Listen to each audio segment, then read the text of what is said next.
कक्षा 12 समाजशास्त्र। इसके पहले टर्न पर मैं आपको कुछ बता चुका हूँ इससे संबंधित, लेकिन आज का जो टॉपिक है वह परिवार से संबंधित है। परिवार को अंग्रेजी में फैमिली कहते हैं। इसकी उत्पत्ति फैमुलस से हुई है, यानी परिवार के अंतर्गत परिवार के जितने सदस्य हैं उनके साथ साथ परिवार के नौकरों को भी इसमें सम्मिलित कर लिया जाता है। फिलहाल परिवार की परिभाषा से पहले परिवार कितने प्रकार के होते हैं आइए इसको देख लेते हैं। तो देखिए, परिवार दो प्रकार के होते हैं।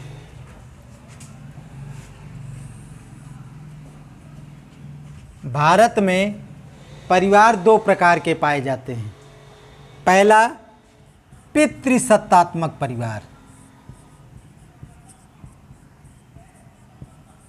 पितृसत्तात्मक परिवार। दूसरा मातृसत्तात्मक परिवार। पितृसत्तात्मक परिवार, मातृसत्तात्मक परिवार किसे कहते हैं? तो देखिए बच्चों, पितृसत्तात्मक परिवार वह परिवार है जिसमें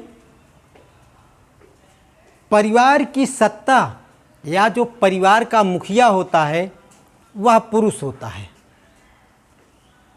और वह सत्ता पिता से पुत्र को हस्तांतरित होती है। यानी जिस समाज में, जिस परिवार में पिता से पुत्र को सत्ता हस्तांतरित होती है वह पितृसत्तात्मक परिवार कहलाता है।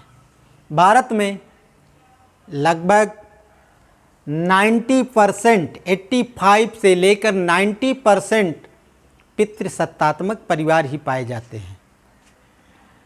इसमें सत्ता क्या है? यानी परिवार की जिम्मेदारी, घर की जिम्मेदारी, आवश्यकताओं की पूर्ति कौन करता है? जो घर का मुखिया होता है। तो पितृसत्तात्मक यानी पिता के द्वारा सत्ता। तो इस तरह से पितृसत्तात्मक परिवार वह परिवार है जिस परिवार में सत्ता, अधिकार, शासन पिता से पुत्र को हस्तांतरित किए जाते हैं। ये पितृसत्तात्मक परिवार है। भारत के उत्तर प्रदेश और अन्य राज्यों में इसकी प्रधानता है। मातृसत्तात्मक परिवार, जैसा नाम से ही लग रहा है, मातृसत्तात्मक परिवार वह परिवार है जिसमें सत्ता माता से पुत्री को हस्तांतरित होती है। यानी उस घर की जो मुखिया होती है वह घर की सबसे बड़ी बुजुर्ग महिला होती है। तो ये पितृसत्तात्मक परिवार है।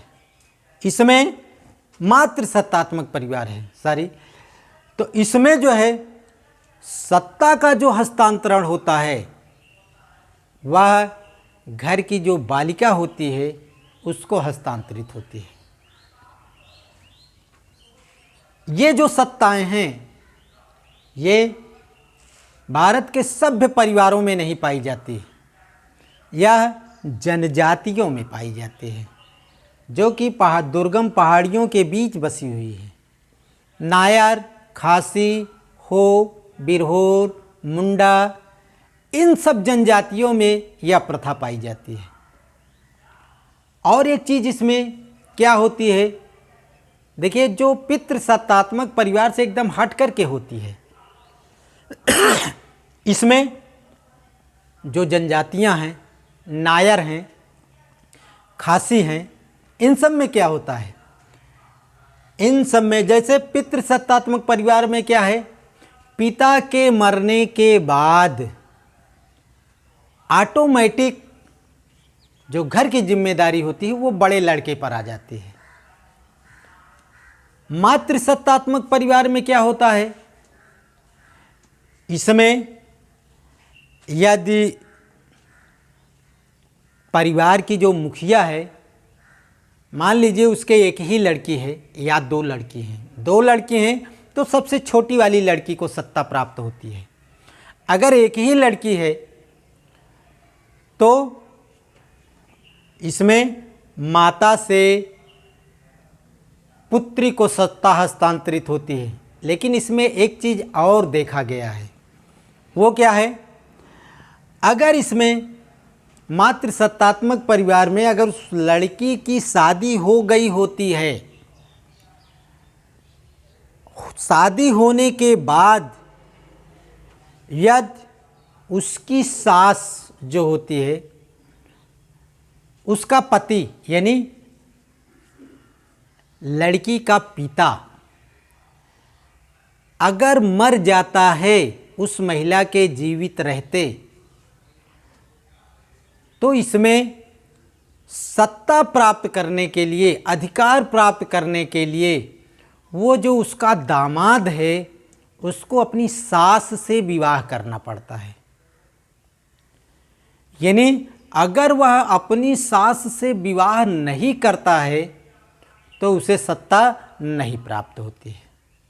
ये किताबों में देखा गया है, पढ़ा गया है कि यदि उस लड़के का ससुर मर जाता है तो उसे सत्ता प्राप्त करने के लिए अपनी सास से विवाह करना पड़ता है।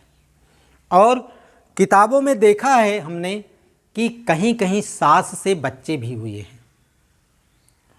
तो इस तरह से सत्तात्मक परिवार, सत्ता के आधार पर परिवार दो प्रकार के होते हैं, पितृसत्तात्मक परिवार, मातृसत्तात्मक परिवार। अब आते हैं परिवार पर। तो परिवार, इसके अलावा सत्ता की बात छोड़ दिया जाए तो परिवार दो प्रकार के होते हैं। कौन कौन परिवार? संयुक्त परिवार, जॉइंट फैमिली, संयुक्त परिवार और एकल परिवार।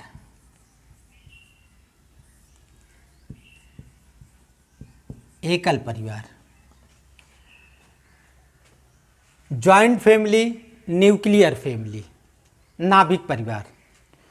यानी संयुक्त परिवार किसे कहते हैं? इसमें कई परिभाषाएं हैं जो काफ़ी सरल हैं। जैसे श्रीमती इरावती कर्वे हैं, आईपी देसाई हैं, इन्होंने परिवार पर बहुत अच्छा फोकस किया है। इन्होंने संयुक्त परिवार पर जो बात कही है वह यह है कि संयुक्त परिवार वह परिवार है जिस परिवार में कई पीढ़ियों के लोग रहते हों, एक छत के नीचे निवास करते हों, सभी आपस में रक्त संबंधी हों, सभी एक ईश्वर में आस्था रखते हों और सभी की संयुक्त संपत्ति हो। ऐसे परिवार संयुक्त परिवार कहलाते हैं। संयुक्त परिवार में सदस्यों की संख्या 50-60 से भी अधिक हो जाती है। कहीं कहीं 100, 125 तक इनकी संख्या देखी गई है।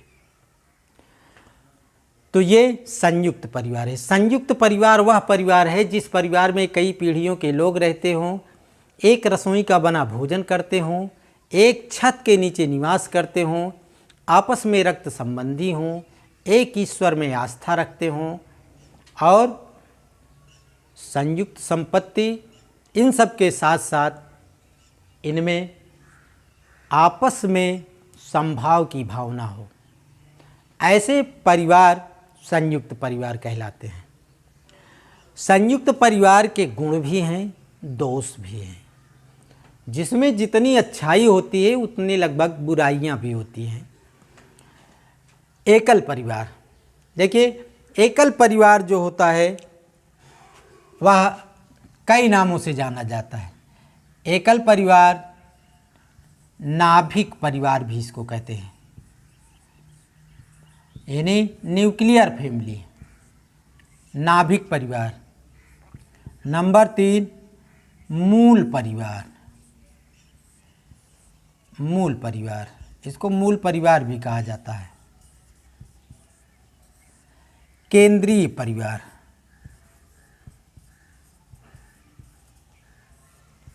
एक ही चीज है लेकिन कई नामों से जाना जा रहा है। अब इसमें आपको चाहे इसमें से कोई भी पॉइंट आ जाए, चाहे केंद्रीय परिवार आ जाए, चाहे मूल परिवार, चाहे नाभिक परिवार, चाहे एकल परिवार, परिभाषा वहीं रहेगी। इसकी परिभाषा क्या है? देखिए, मूल परिवार या केंद्रीय परिवार या एकल परिवार वह परिवार है जिस परिवार में पति पत्नी एवं उनके अविवाहित बच्चे साथ रहते हों। इस परिवार की प्रमुख विशेषता क्या है कि बच्चों की संख्या चाहे जो हो लेकिन अविवाहित हों। अगर कोई विवाहित जोड़ा इसमें सम्मिलित हो जाता है तब फिर वह संयुक्त परिवार हो जाता है। इस तरह से संयुक्त परिवार किसे कहते हैं? संयुक्त परिवार वह परिवार है जिस परिवार में कई पीढ़ियों के लोग, देखिए इसको मैं इसलिए बार बार रिपीट कर रहा हूँ कि अगर आपको कभी विस्तृत उत्तर की आवश्यकता हो तो इसको सब पॉइंट बना करके आप लिख सकते हैं। इसको आप पॉइंट बनाकर, जैसे सभी की संयुक्त संपत्ति हो, एक रसोई का बना भोजन करते हों, कई पीढ़ियों के लोग रहते हों, एक ईश्वर में आस्था रखते हों, आपस में रक्त संबंधी हो, इसको पॉइंट बना करके लिखा जा सकता है। एकल परिवार किसे कहते हैं? केंद्रीय परिवार किसे कहते हैं? तो केंद्रीय परिवार वह परिवार है जिस परिवार में पति पत्नी एवं उनके अविवाहित बच्चे साथ रहते हों, तो उसे केंद्रीय परिवार कहते हैं। ये परिवार, अब अगले टर्न पर आपको ये परिवार और भी कितने प्रकार के होते हैं उसके बारे में विस्तार से बताएंगे। आज बस इतना ही। आप इसको ध्यान में रखें और तैयार करते चलें। कहीं पर कोई भी प्रॉब्लम होती है तो कमेंट करके उसको आप पूछ सकते हैं। आप विद्यालय से संपर्क करके उसके विषय में जानकारी हासिल कर सकते हैं। तो आज बस इतना ही। धन्यवाद।